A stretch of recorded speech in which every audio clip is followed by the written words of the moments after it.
A very warm welcome to all of you and very happy new year to all of you. My name is Shubham Vashne and you are welcome to Self Selection Board, a one step towards uniform. आज हम अपने नए chapter की तरफ चलेंगे जो लक्ष्मीकांत से बनाया गया है और ये आपको हर एग्जाम में मदद करेगा, जैसे कि एफकैट, सीडीएस, एनडीए, सीएपीएफ, जो आप नाम लें जिसमें पॉलिटी आती हो उसमें वो मदद करेगा। सो हमारे टॉपिक का नाम है working and objective resolution of a constitution assembly. ठीक है, अब हम आगे चलते हैं। देखिए, सबसे पहले बात करेंगे मेकिंग ऑफ कॉन्स्टिट्यूशन की। बात हुई कहां से? देखिए, सबसे पहले इस बात का नाम लिया एम एन रॉय साहब ने। एम एन रॉय साहब ने कहा कि 1934 में हमें कॉन्स्टिट्यूशन असेंबली हमें चाहिए, ये आइडिया उन्होंने बताया। उसके बाद 1935 में इंडियन नेशनल कांग्रेस में ये बात डिस्कस होने लगी कि हमें कॉन्स्टिट्यूएंट असेंबली चाहिए। अब 1938 में जवाहरलाल नेहरू साहब ने आईएनसी के बिहाफ पे डिक्लेयर किया कि हमें कॉन्स्टिट्यूशन ऑफ फ्री इंडिया चाहिए विदाउट आउटसाइड इंटरफेरेंस। मतलब कोई भी फॉरेन ताकत कुछ भी हम पे हक ना जमाए कि हमारा संविधान कैसा होगा। इसके बाद कॉन्स्टिट्यूएंट असेंबली इलेक्टेड हुई बाय आइडल फ्रेंचाइज। मतलब जो हमारी जो कॉन्स्टिट्यूएंट असेंबली है उसमें वोट देने की क्षमता हर किसी को हो, चाहे वो औरत हो, आदमी हो, चाहे कोई भी हो, किसी जात का हो, किसी धर्म का हो, कोई भी हो, बस वो एडल्ट होना चाहिए, जिसे हम कहते हैं आज की तारीख में +18 होना चाहिए। ठीक, अब ये बात अंग्रेजों ने एक्सेप्ट कर ली। अंग्रेजों ने कब एक्सेप्ट की? उन्होंने अगस्त ऑफ 1940 में एक्सेप्ट की, जिसमें 1942 में स्टैंड फॉर क्रिप्स आ गए, हिंदुस्तान आए। उन्होंने एक प्रपोजल ड्राफ्ट किया on the behalf of British government, पर उन्होंने कहा कि वर्ल्ड वॉर 2 के बाद हम ये काम करेंगे। अब महात्मा गांधी ने इस बात को कह दिया है तो पोस्ट डेटेड चेक है, मतलब इसकी कोई श्योरिटी नहीं है ये काम होगा या नहीं होगा। देखिए, बट और बाकी पार्टियों ने भी रिजेक्ट किया। पर देखिए, पोस्ट डेटेड चेक कहने का मतलब क्या है? देखिए, आप मान लीजिए 3 करोड़ का कोई चेक आपको मिला आपसे, ठीक है, उसने कहा देखो ये चेक दे दो और इस तारीख को करना तुम, और यहाँ से पैसे निकाल लेना। अब आप गए, पोस्ट डेटेड चेक है, बाउंस हो गया, बाउंस हो गया, आपका फाइन कटा अलग, और उस पर आप केस करोगे नहीं करोगे वो तो बात की कहानी है, आपको पैसे मिलेंगे नहीं मिलेंगे। ठीक है, अब यहाँ पर तो आपको नुकसान हो गया ना। पहले फर्स्ट ट्रांजेक्शन कॉस्ट के नाम पे तो आपको जो 15 लाख है जो भी कॉस्ट होगी उसकी वो काट लेंगे।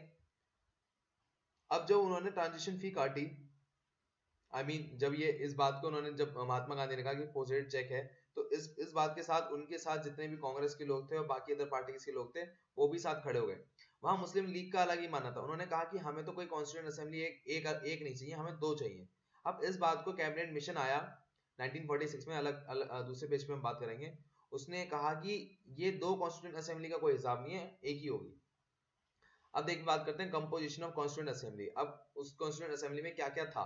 देखिए, कॉन्स्टिट्यूएंट ऑफ असेंबली में वो कैबिनेट मिशन प्लान के अंदर आई जो कि 1946 में था। अब इस कॉन्स्टिट्यूएंट असेंबली के अंदर ये डिफाइन किया गया सीटें कितनी होंगी। ठीक है, अब मैं ये लाइन पढ़ रहा हूँ, ये विकिपीडिया से ली गई है, इसका आपको जानना जरूरी है और मैं इसका आपका एक्सप्लेनेशन दूंगा। देखिए, इसमें क्या है कि total membership of the constituent assembly was 389 and 292 were represented of the states and 93 represented the princely states and 4 were the chief commissioner provinces of the Delhi, Ajmer, Merwara, Kaur, near Madikeri, British Balochistan.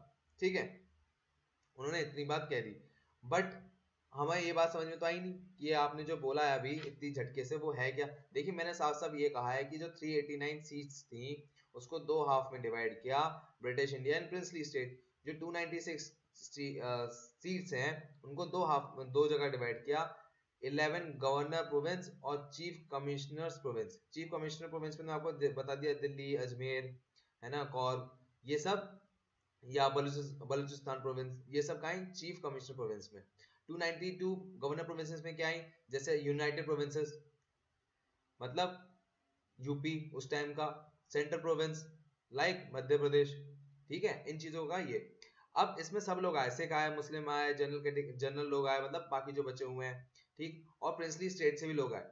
पर ये जो election हुआ वो single transferable vote था। मतलब जैसे हम अपने प्रेसिडेंट को चुनते हैं ना, मतलब जो हमारे एमपी चुने हुए होते हैं वो प्रेसिडेंट को चुनते हैं, उसी तरह उन्होंने प्रेसिडेंट को चुना था। मतलब उसी तरह हमारी ये कॉन्स्टिट्यूएंट असेंबली बनी थी। मतलब क्या हुआ, जो और आम शब्दों में कहूं तो जो कांग्रेस से लोग हैं उन्होंने ही अपने आप में डिस्कस किया कि इन लोगों को भेज दो हमारी तरफ से, कॉन्स्टिट्यूएंट असेंबली में ये लोग बैठेंगे। ऐसे ही मुस्लिम लीग ने कहा कि हम में से ये लोग बैठेंगे, इन लोगों को भेज दो। और ऐसे ही प्रिंसली स्टेट में जो राजा महाराजा थे ये लोग, उन्होंने कहा कि इनको भेज दो हमारी जगह ये लोग बैठेंगे। अब क्या हुआ,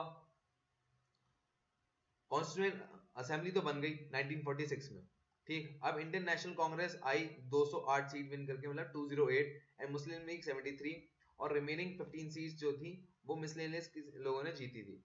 बट इसमें जो 93 सीट्स थी प्रिंसली स्टेट्स की, वो उन्होंने बायकॉट कर दी, मतलब वो फिल नहीं करने को तैयार, क्योंकि उनका ये मानना था कि अब देश आजाद हो जाएगा तो ना तो वहां पर कोई राजा होगा ना कुछ होगा, वहां पर एक प्रेसिडेंट होगा, प्राइम मिनिस्टर होगा, और हर स्टेट में सीएम होगा, हमारा कोई सुनेगा नहीं, हमारी कोई वैल्यू नहीं हो जाएगी।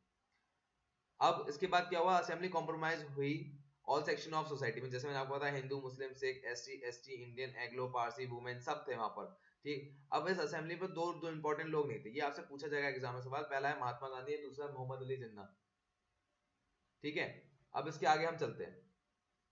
देखिए working of the constituent assembly क्या है कि सीए, जो कॉन्स्टिट्यूएंट असेंबली में जो पहली मीटिंग हुई वो 1946 में हुई, जिसमें कितने थे, 211 मेंबर थे। जो मुस्लिम लीग थी उन्होंने बायकॉट कर दिया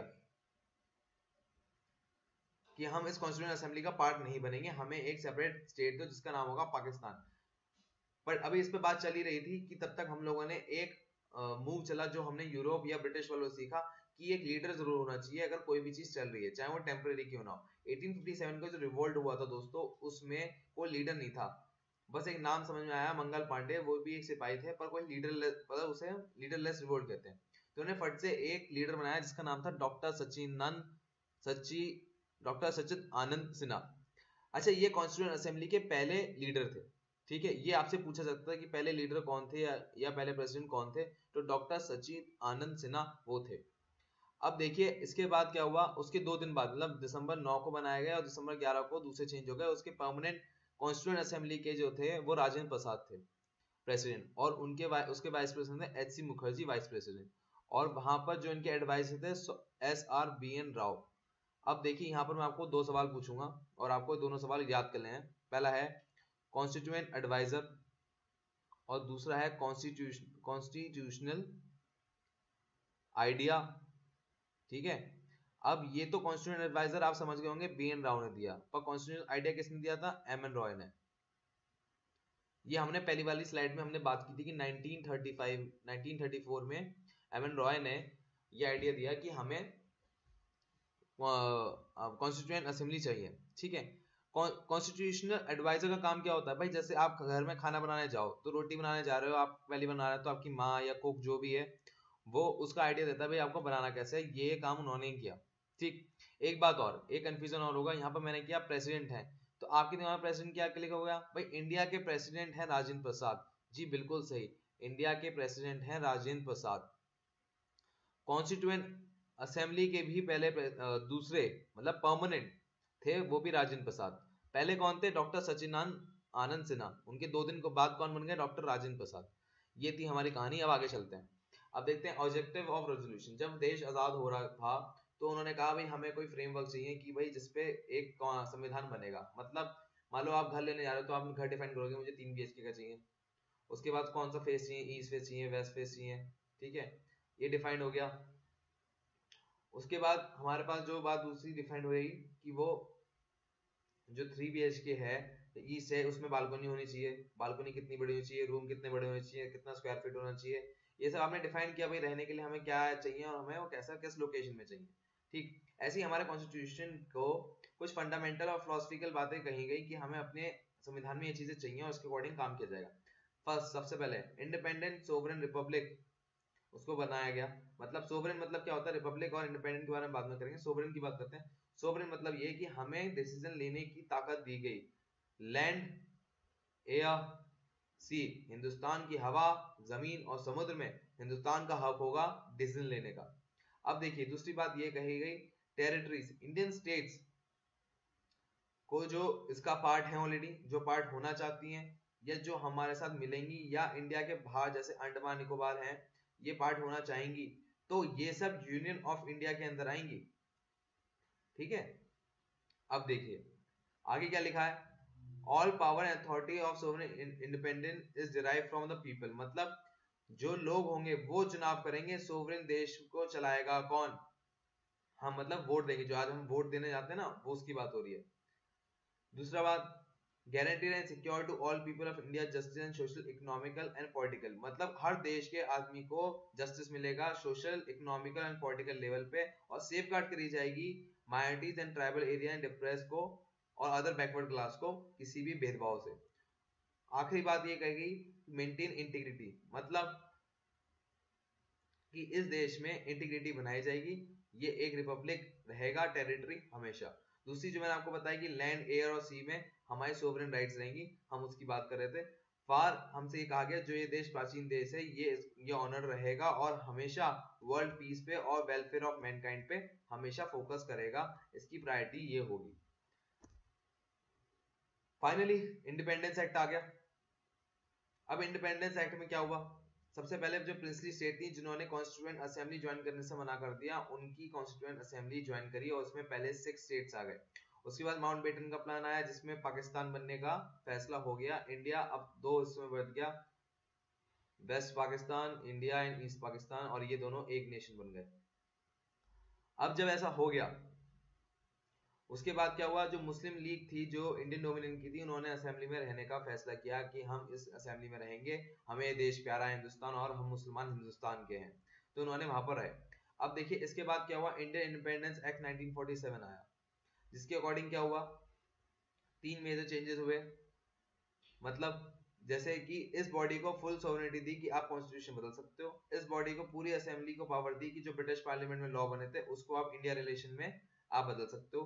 तीसरी इस बात को ताकत दी कि become a legislative body to separate functions, ठीक है, इनके सेपरेट फंक्शन भी कर दिए गए, मतलब लोकसभा और राज्यसभा का गठन भी कर दिया गया। अब देखिए यहाँ पर क्या हुआ, making of constitution for free India, मतलब यहाँ पर जो अब यहाँ पर देखिए 2 चीजों का गठन करा, मैं आपको बताता हूँ। असेंबली 2 बनी हुई थी तब तक, इनमें से एक असेंबली बंद हो जाएगी। अब देखिए पहली असेंबली है कॉन्स्टिट्यूएंट असेंबली, जो कानून बना रही थी, जो हम किताब देखते हैं ना कॉन्स्टिट्यूएंट की किताब, वो दो कॉन्स्टिट्यूएंट असेंबली थी, ठीक। और दूसरी जो थी वो थी हमारी लेजिस्लेटिव, मतलब जिसे हम लोकसभा कहते हैं। तो कॉन्स्टिट्यूएंट असेंबली के प्रेसिडेंट थे राजेंद्र प्रसाद, और जो हमारी वो थी क्या कहते हैं लेजिस्लेटिव, उसके थे जी मवल मवल मवल लंकर, आई एम रियली सॉरी मेरी यहाँ पर जी लड़खड़ा जाती है, मवल लंकर। अब इन दोनों के अलग अलग थे। अब इन बातों को आप याद रखें, जो कॉन्स्टिट्यूएंट असेंबली थी वो 1949 में हमारी बंद हो गई, और राजेंद्र प्रसाद जो कॉन्स्टिट्यूएंट असेंबली के हेड थे, मतलब प्रेसिडेंट थे, अब वो प्रेसिडेंट बन गए हमारे लोकसभा, प्रेसिडेंट ऑफ इंडिया के नाम से वो जाने गए, ठीक है, पहले प्रेसिडेंट। अब देखिए मुस्लिम लीग जो मेंबर थे उन्होंने विड्रॉ कर लिया कॉन्स्टिट्यूएंट असेंबली में, कॉन्स्टिट्यूएंट असेंबली के बाद, ठीक है, इस मतलब कॉन्स्टिट्यूएंट असेंबली से विड्रॉ कर लिया गया। जब इस कॉन्स्टिट्यूएंट असेंबली से विड्रॉ कर लिया गया था, आपको याद होगा खाली इंडियन डोमेन में जो थे वही रहे थे, तो कुछ सीटें कम हो गई, मतलब पाकिस्तान में जो बलूचिस्तान वाला एरिया था और जो बांग्लादेश में ढाका वाला एरिया था वो चला गया, अब टोटल सीटें बच गई 299, ठीक। और ये अंडर कैबिनेट मिशन प्लान के अंदर फिक्स हो गई कि अब 299 सीटें हैं। अब देखिए दोस्तों हम फटाफट रिवाइज करते हैं क्या क्या हुआ। देखिए 1934 में एम.एन. रॉय ने हमें बताया कि हमें कॉन्स्टिट्यूएंट असेंबली की जरूरत है। 1935 में, देखिए ये मैं डिस्कस इसलिए कर रहा हूँ क्योंकि हमारे को समराइज होना चाहिए, अभी तक तो आपने पूरी कहानी रामकथा सुनी, समराइज फॉर्म में पता होना चाहिए आपने क्या क्या डिस्कस लिया। 36 में आईएनसी को एहसास हुआ और उन्होंने कॉन्स्टिट्यूएंट असेंबली की मांग करनी शुरू कर दी। 1938 में हमारे जो थे जवाहरलाल नेहरू साहब, उन्होंने आईएनसी की तरफ से इस बात को रखा कि हमें कुछ चीजें चाहिए, जैसे कि सबसे पहले हमें एक फ्री कॉन्स्टिट्यूशन चाहिए जिसमें बाहर की ताकत का कोई रोल नहीं होगा, और तीसरा हमें चाहिए कि इसको एडल्ट फ्रेंचाइज की तरफ से, देखिए ये वाला जो वर्ड था, मैं कई बार मेरे जो टंग है वो अटक जाती है स्पेशली जल्दी जल्दी बोलते होते, तो ये जो शब्द है एडल्ट फ्रेंचाइज, ठीक, इस एडल्ट फ्रेंचाइज को हम ध्यान में रखते हैं कि हमें ताकत देनी है, इसका हम ध्यान देंगे, मतलब हिंदू मुस्लिम सिख ईसाई सब रहेंगे, ठीक। अब इसके बाद आपको याद होगा 1942 में मैंने बात की थी स्टैनफोर्ड क्रिस की, उन्होंने बात किया था कि वर्ल्ड वॉर 2 के बाद हम ये सब कर देंगे, पर इनको पॉजिटिव चेक बोला गया महात्मा गांधी द्वारा। उसके बाद मुस्लिम लीग ने कहा कि हमें 2 सेपरेट स्टेट चाहिए कॉन्स्टिट्यूएंट असेंबली के, और उसके बाद कैबिनेट मिशन ने मना कर दिया कि एक ही असेंबली बनेगी, बट बाद में 2 बन गई थी, ठीक है। इसके बाद हमारा क्या हुआ, कॉन्स्टिट्यूएंट असेंबली हमारी नवंबर 1946 में एग्जिस्टेंस में आ गई, जिसमें हमने पार्टी की बात की थी कि भाई हमारी पार्टी में ऐसा ऐसा होगा। कि हमारे पास 389 टोटल सीट है, उनमें डिवीजन होकर कुछ इस तरह से वो दिखेगी। 389 है, 296 में डिवाइड आएगी 93 में, फिर इन दो में विभाजन होगा, ठीक। और उसमें सारे लोग थे, हिंदू, मुस्लिम, सिख, ईसाई, एंग्लो इंडियन, सब लोग थे। अब उसके बाद हमारी कहानी यहाँ पर आ गई थी जब हमने बात की थी कि अब कॉन्स्टिट्यूएंट असेंबली में क्या क्या होगा और कौन कौन जीत के आया। देखिए 208 सीटें थी, आईएनसी जीत के आई, मुस्लिम लीग थी 73 सीट से आई, और रिमेनिंग 15 सब लोग मतलब बाहर से लोग आए थे, ठीक। 93 सीट जो थी प्रिंसिपल स्टेट की, उन्होंने ज्वाइन करने से मना कर दिया, उनको डर था कि अब तुम्हारा राज्य खत्म हो जाएगा। ये मैं आपको बता ही चुका हूँ कि हम सभी लोग आ गए थे, पर मेजोरिटी वहां पर हिंदू और मुस्लिम की थी, ठीक है। उसमें प्रोमिनेंट दो नाम क्यों नहीं थे एग्जाम के लिए बहुत इंपॉर्टेंट, महात्मा गांधी और मोहम्मद जिन्ना कॉन्स्टिट्यूएंट असेंबली के पार्ट नहीं थे। इसके बाद क्या हुआ, वर्किंग ऑफ कॉन्स्टिट्यूएंट असेंबली की बात करी गई। कॉन्स्टिट्यूएंट असेंबली की बात जब करी गई तो उसमें सचिन सिन्हा को तो प्रेसिडेंट बना दिया 2 दिन के बाद, उसके बाद राजेंद्र प्रसाद बन गए थे प्रेसिडेंट, और एच सी मुखर्जी बन गए थे वाइस प्रेसिडेंट, और sir B N Rau constitutional adviser बन गए थे, ठीक है। मुस्लिम लीग को जो बायकॉट करके उन्होंने एक सेपरेट स्टेट की बात की थी पाकिस्तान की, मुस्लिम लीग ने, याद होगा आपको, मैंने आपको बताया था, ठीक। और ये जो अभी तक टोटल कॉन्स्टिट्यूएंट असेंबली थी 211 लोगों के द्वारा अटेंड की जा रही थी। आखिरी बात, रेजोल्यूशन में मैंने आपको बताया था सोवरेनिटी की बात की, इंडियन स्टेट जो भी होंगी या टेरिटरीज होंगी इंडिया का पार्ट होंगी। दूसरी बात ये कही गई थी कि इंडिया को हर फॉर्म में जस्टिस मिलेगा, सोशल इकोनॉमिक फॉर्म में सेफ गार्ड करे जाएंगी सभी बैकवर्ड क्लासेस। एंड तीसरा हमने कहा था कि इंटीग्रिटी मेंटेन की जाएगी देश की हर टेरिटरी की। और तीसरी ये लास्ट थी कि लैंड, सी एंड एयर में हिंदुस्तान अपनी सोवरेनिटी जमाए रखेगा अपने ही एरिया में, ठीक है। और हम वर्ल्ड लेवल पे ह्यूमन काइंड और मैन काइंड के बारे में बात करेंगे। अब आखिरी बात के बारे में बात करते हैं। देखिए आखिरी क्या बात है, जो प्रिंसली स्टेट्स थी वो हमारे साथ आ गई थी बाद में 5, और बाद में माउंटबेटन का प्लान आया। माउंटबेटन प्लान में क्या हुआ कि हिंदुस्तान पाकिस्तान बन गया। उसके बाद मुस्लिम लीग में जो इंडियन मुस्लिम थे उन्होंने कहा हिंदुस्तान हमारा दोस्त है, हम हिंदुस्तान के साथ ही रहेंगे। इंडियन इंडिपेंडेंस एक्ट बना जिसके अकॉर्डिंग इंडिया को फुल सोवरेन बॉडी दी, मतलब उसकी लेजिस्लेटिव बॉडी को, कि आप अपने अकॉर्डिंग कॉन्स्टिट्यूशन बदल सकते हैं, ब्रिटिश ने कॉन्स्टिट्यूशन बनाया उसको बदल सकते हैं। और वो एक 2 सेपरेट फंक्शन हो गए अब इसके लेजिस्लेटिव बॉडी के, ठीक है, कि कॉन्स्टिट्यूशन भी बनाना है और उसको चेंजेस भी करना है उसके अकॉर्डिंग, ठीक है। पहले क्या था, कॉन्स्टिट्यूएंट असेंबली थी और लेजिस्लेटिव असेंबली थी, पहले 2 अलग अलग बॉडी थी, पर अभी एक ही बॉडी हो गई कि आपको कानून भी बनाना है और कानून में चेंजेस भी लेकर आना है, ठीक। अब इसके बाद क्या हुआ, टिल 26 नवंबर 1949 में हमें याद है कि ये जो था, जो 2 सेपरेट बॉडी थी, मतलब कॉन्स्टिट्यूएंट असेंबली बंद हो गई थी। इसके बाद मुस्लिम लीग जो थी, जो पाकिस्तान के साथ चले गए थे, मतलब जो खाली पाकिस्तान के साथ चले गए थे, वो खत्म हो गई, तो टोटल सीट हो गई थी 299, 389 से घट के, ठीक।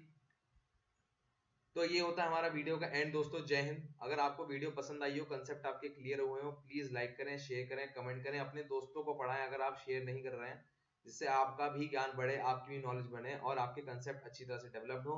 हम आशा करते हैं आपका CDS 1019 और बाकी सभी एग्जाम जो आप दे रहे हैं वो आपके क्लियर हो। मेरी तरफ से दोस्त जय हिंद, मिलते हैं अगली वीडियो पे।